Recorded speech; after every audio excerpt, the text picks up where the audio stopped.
Welcome back to the channel. So, continuing to work on the Vassal module for the Tank Cemetery scenario for Armored Knights Case Blue Don Ben. And last night I counted up the potential counters and markers that I needed for the game for just the scenario, and it turned out that with front and back sides it came out to be 293 graphics. So that's a lot of graphics. And that's just for the small scenario. So let me point something out. Let's see. The folks at Grown-Yard Simulations were nice enough to make available a copy of the counter graphics. And so we have 14 pages here.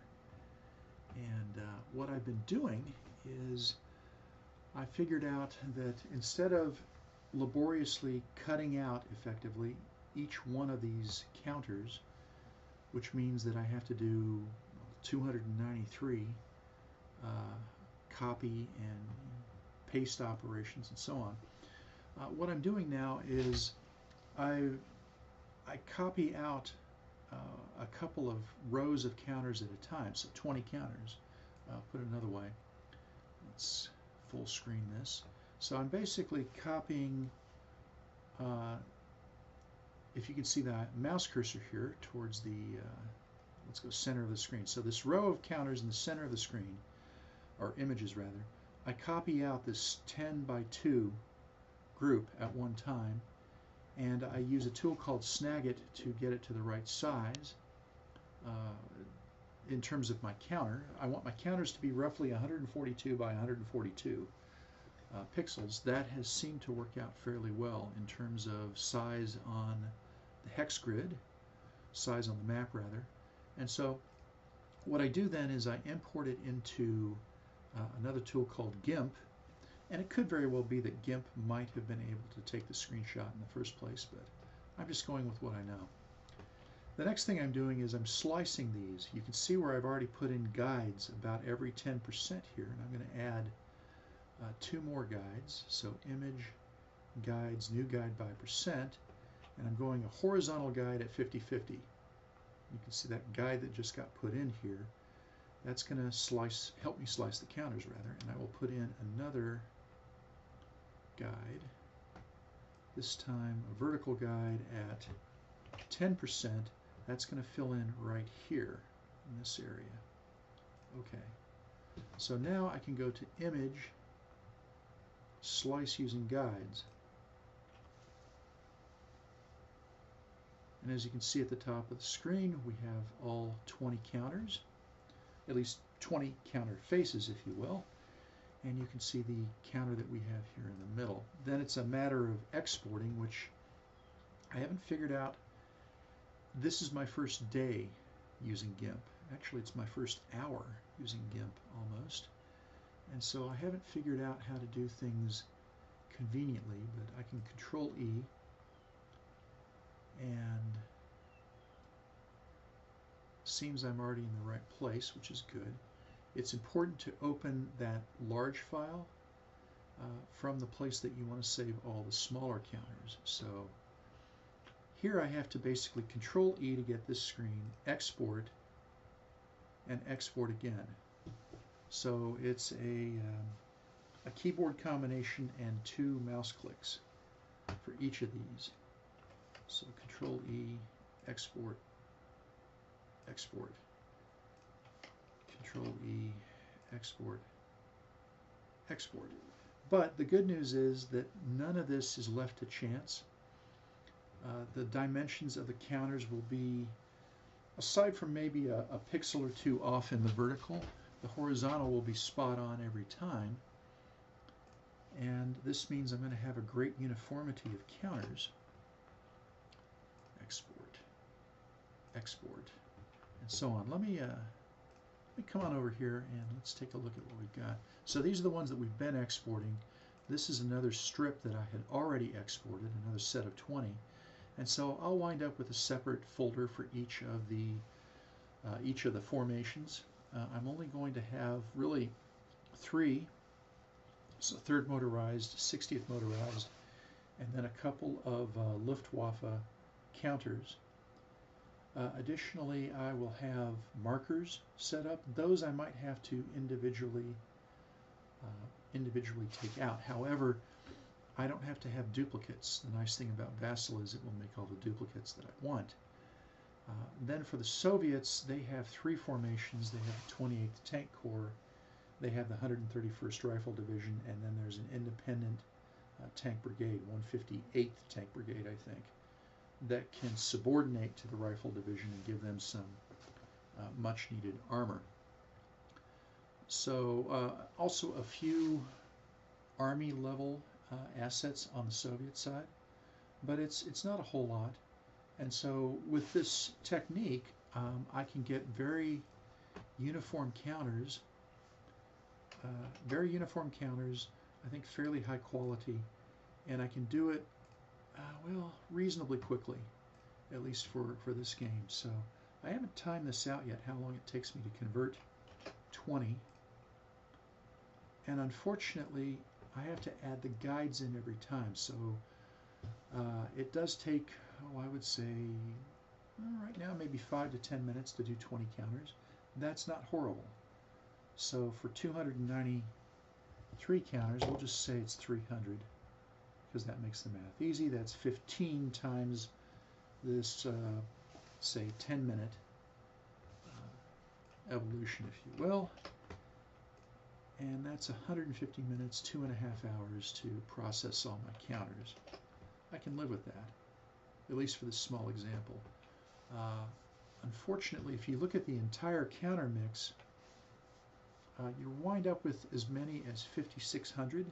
So we're back over on this guy. We've got 14 pages and 280 counters per page.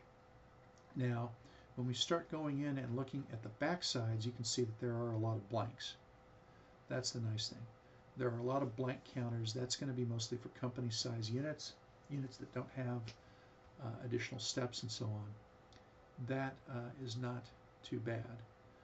So it won't quite be 5,600, but so 5,600 doing the math, 560 divided by 2, and of course down here at the bottom, like I said, we're on page 11, and this is the first full page of counters, and it's a front and a back, and then a front and a back, and I believe, let's see, generic front. So these are common, right? It's 2 copies of generic front. So I guess they set it up this way for the printer. So I'll only have to really do one of these pages, and I'll only have to do one of each kind of marker. So that's going to simplify things greatly. We're only dealing with about then 10 pages at, yeah, well, I think the math was good. 10 pages at 280 times 2 is 5,600, and subtract out then the backside counters that we don't need. Going to take a while. But that's what we're doing here, and for the moment I am only, hold on, let's do Control E, export, export, and Control E, export, export, and there's no sense in really watching me just cycle through this, this series of steps here. If I could do it faster, I would, but this is about as fast as I can go. So, well, heck, I'm a completionist of sorts at times, so may as well do it. You can fast forward for about another minute or two. And export. Control E, export. Export.